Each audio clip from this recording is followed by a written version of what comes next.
शालिनी रुक जाओ शालिनी, प्लीज मत जाओ।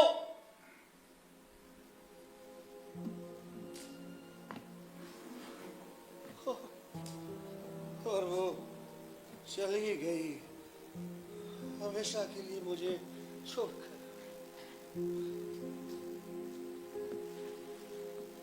लोग मुझसे मिलने को उत्सुक तो हैं, लेकिन अपने घर की किसी बहन बेटी की मुझसे शादी की इजाजत दें, समाज के द्वारा नकारे हुए एक व्यक्ति से कभी नहीं।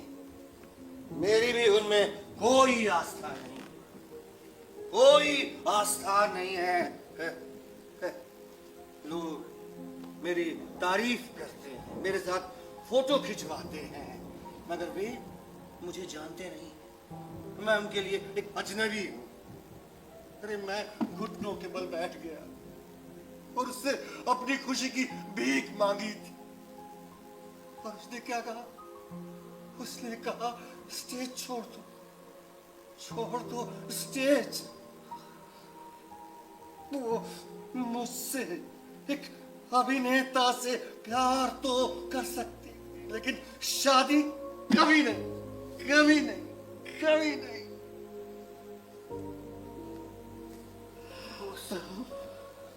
आप तो बिल्कुल पीले पड़ गए हैं। आपकी ये हालत देखकर डर के मारे मेरी जान निकली जा रही है। सर प्लीज घर जाइए, आप मुझ पे दया करके घर जाइए सर, प्लीज। हरिचरण, उस दिन मैंने सब कुछ आर पार देख लिया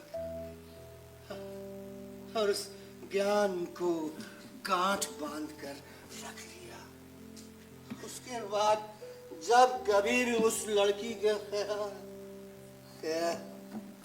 तुम नहीं, हम नहीं, शराब नहीं, ऐसी तन्हाई का जवाब नहीं।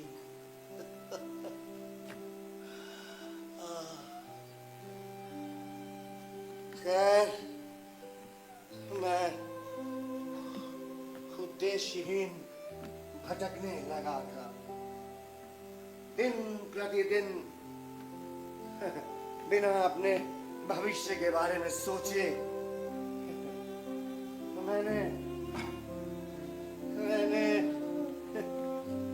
रंग बिरंगे विदूषकों की भूमिका निभाई।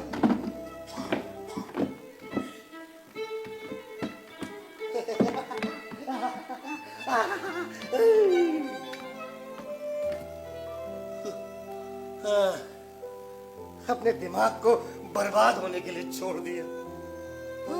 एक समय था जब मैं एक महान कलाकार था, महान कलाकार। जब तक कि मैंने अपनी प्रतिभा को थोड़ा करके फेंक नहीं दिया, मैंने रंग बिरंगे विदूषकों की भूमिका निभाई, अपना रूप रंग खो दिया, और अंत में एक आदमी की बजाय एक मस्खरा बनकर रह गया। मस्खरा। ये एक गहरा काला पिट है हरिचरण, जिसने मेरा सब कुछ निगल लिया है। अगर आज रात जब मैं सोकर उठा, मैंने पीछे मुड़कर देखा, वहाँ थे मेरे 68 साल।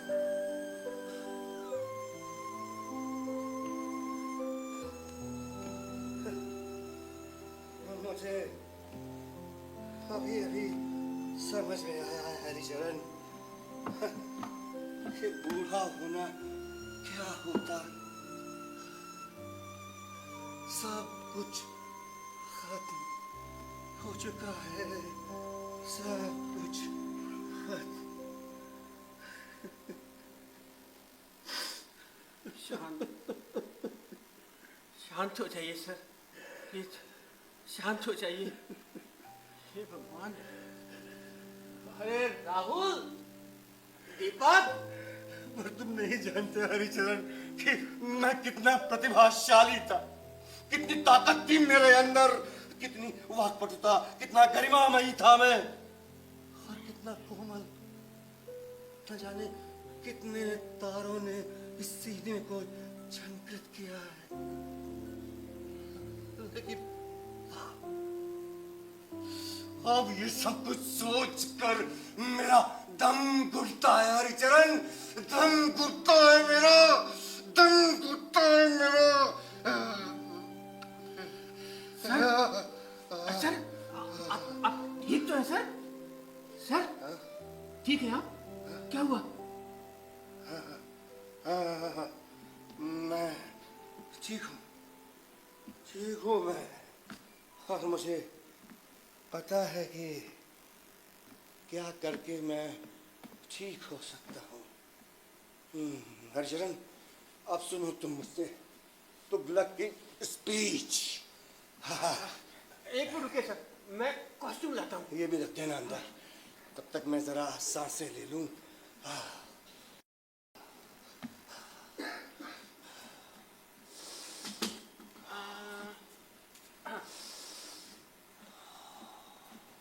ये लीजिए।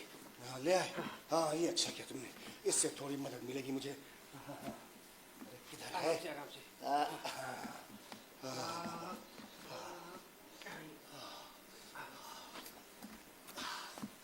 लाओ, ये भी लाओ, ये अच्छा काम किया तुमने। हाँ, चलो अब बैठ जाओ हाँ।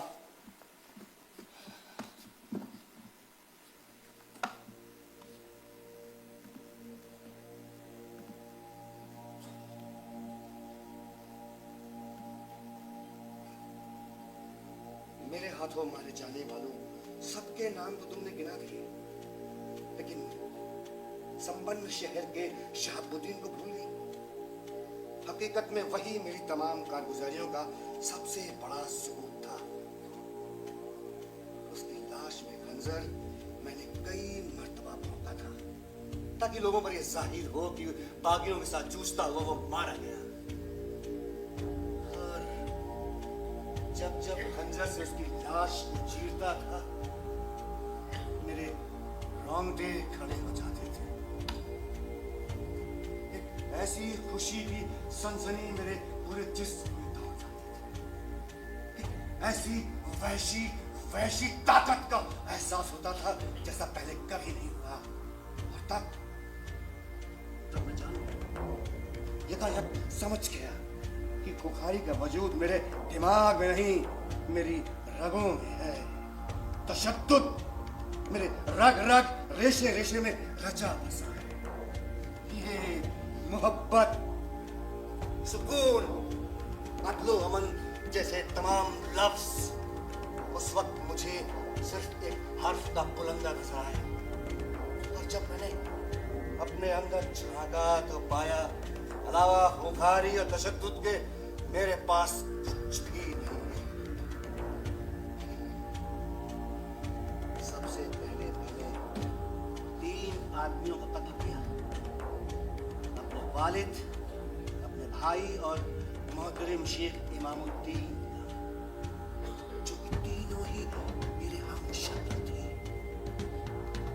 मेरे 3 हमशक्लों की मौत हुई और तुम इसे महज इत्तेफाक समझती हो।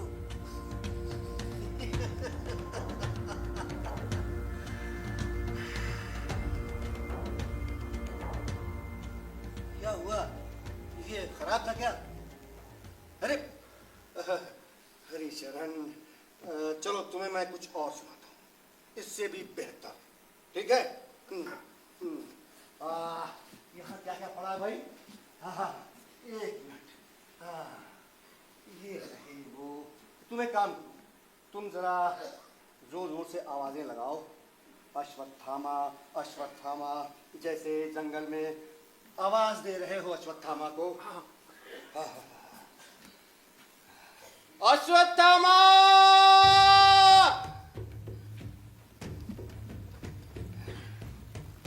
अश्वत्थामा!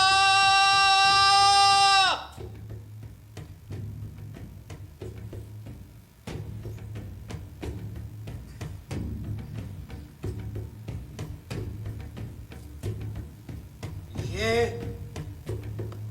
मेरा धनुष है, धनुष अश्वत्थामा का, जिसकी प्रत्यंचा खुद द्रोण ने चढ़ाई थी।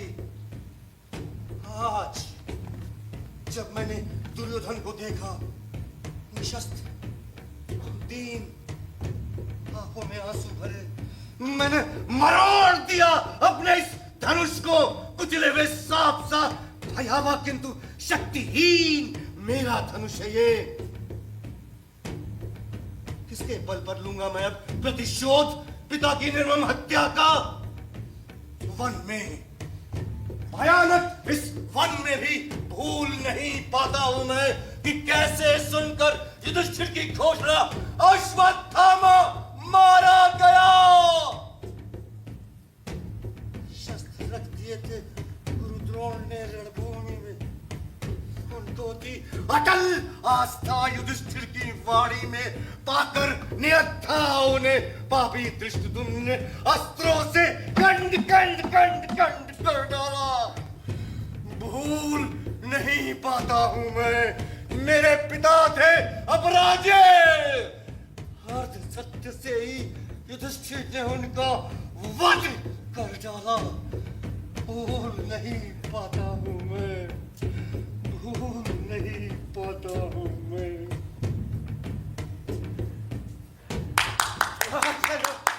बहुत खूब सर, बहुत खूब। अच्छा है ना? बहुत सर।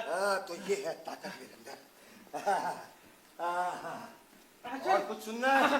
अब वो सर वो वाला सुनाइए। बादलों गरजो, जोर से बरसो, आग उगलो। वो वाला इंग्लिश। वो एक कॉस्ट्यूम निकालो। ये वाला? हाँ ये वाला लाओ, पहनाओ। अभी देखो देखो मेरा जलवा।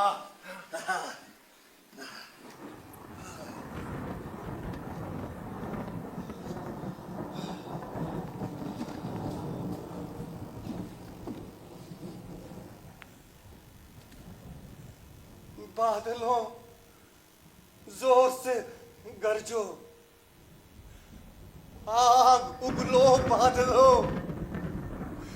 मूसलाधार बरसो,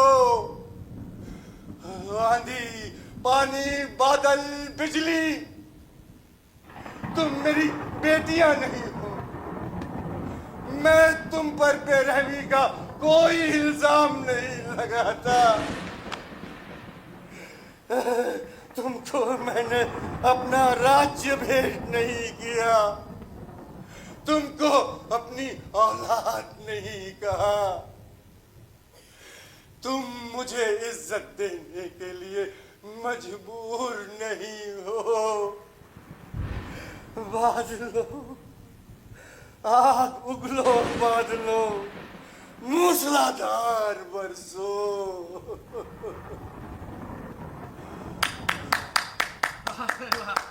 सुंदर सर।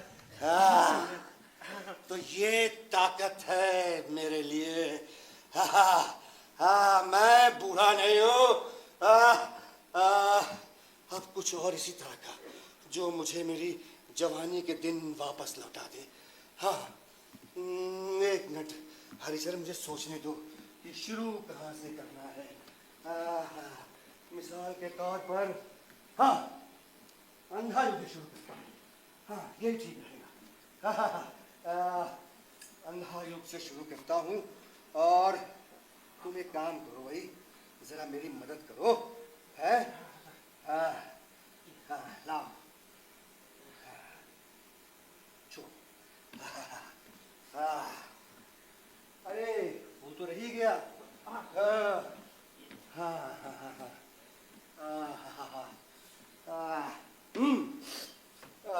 देखो बांसुरी भी कहीं है क्या? बांसुरी। हाँ, ये रखिए। ये लीजिए। हाँ, इधर आओ, इधर आओ, पास आओ भाई। तुम मेरे पीछे क्यों पड़े हो? इस तरह से एक के बाद एक सुन रहे हो। मुझे फंसा के ही दम लोगे तुम? नहीं सर। खैर जाओ, मैं सुनाता हूँ तुम्हें।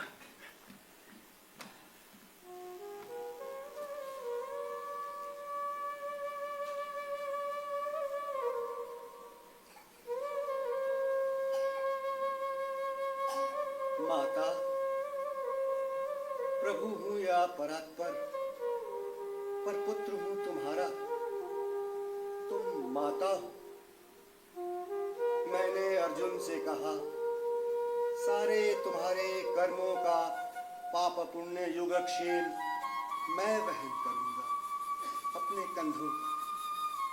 18 दिनों के इस भीषण संग्राम में कोई और नहीं, केवल मैं ही मरा हूं करोड़ों बार। जितनी बार जो भी सैनिक भूमिशाई हुआ, वो मैं ही तो था। गिरता था जो घायल होकर रणभूमि में। अश्वत्थामा के अंगों से रक्त पीप श्वेत बनकर मैं ही बहूंगा युग युगांतर तक। जीवन हूं मैं तो मृत्यु भी तो मैं ही हूं मां। शाप ये तुम्हारा स्वीकार है। अद्भुत सर, अद्भुत। अच्छा लगा? हाँ सर, बहुत। लेकिन एक बात मैं समझ नहीं पा रहा हूँ भाई, कि तुम आखिर कहना क्या चाह रहे हो? हैं? बताओ क्या कहना चाह रहे हो? खैर छोड़ो इन सब बातों को, इधर आओ। लो, तुम इसे बजाओ। अरे सर, मैं ऐसे नहीं बजा सकता। अरे मैं तुमसे विनती करता हूँ। अरे सर, सच मानिए, मुझे बजाना नहीं आता। मैं तुम्हारे पैर पकड़ता हूँ, प्लीज बजाओ। अरे सर, मुझे तो इस पर हाथ रखना भी नहीं आता। अरे यार, झूठ बोलना जितना आसान है ना, उतना ही आसान है इसको बजाना। देखो, तुम इसके सुराखों पर अपनी उंगलियां और अंगूठा रखो और मुंह से फूको, फिर देखो कितनी मीठी धुन निकलेगी। ये देखो, ये है सुराख। अरे सर, ये मेरी बस की बात नहीं है। अरे सर, मैं तो इसे नहीं बजा सकता। सच मानिए, ये हुनर मुझ में नहीं है सर, नहीं है। अच्छा, तो तुम इसे बजा नहीं सकते क्योंकि तुम इसके सुराखों पर हाथ तक रखना नहीं जानते हैं? तो फिर मुझे बाजा समझकर क्यों बजा रहे हो? तुम मेरे दिल के नीचे से नीचे, मीठे से मीठे और ऊंचे से ऊंचे स्वर सुनना चाहते हो, लेकिन इस बाजे से जिसमें कि ढेरों मीठे स्वर हैं, तुम कोई आवाज नहीं निकाल सकते। लेकिन दोस्त, तुम किसी भ्रम में ना रहना। तुम मुझे चाहे जैसा भी बाजा समझते हो, लेकिन मेरे अंदर से तुम कोई मीठा स्वर नहीं निकाल पाओगे। बहुत कोशिश करने के बाद भी तुम्हें कर्कश ध्वनि सुनाई देगी, कर्कश ध्वनि। शाबाश!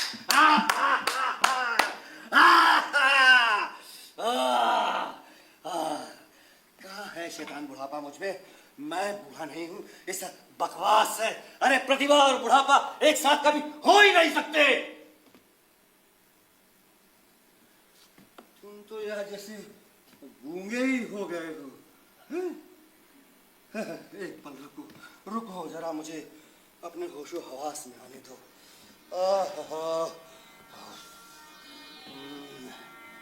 हाँ, अब सुनो, क्या तुमने कभी ऐसी कोमलता सुनी है?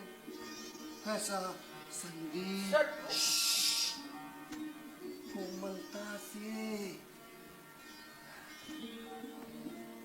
हो चुका था चांद अस्त, वहां नहीं थी कोई रोशनी, थी केवल असंख्य तारों की फीकी रोशनी। अकेले ताजे कनेर झिलमिल गुलाबी घाटी में उज्जवल थे। झिलमिल में उनकी ढूंढ रहा था वो जुगनू, नन्ही चमक जिसकी मानो कोई संकुचित आशाओं भावातिरेक की, मानो कोई संकुचित आशा भावातिरेक की। अरे यार, ये कैसी आवाज है, हैं?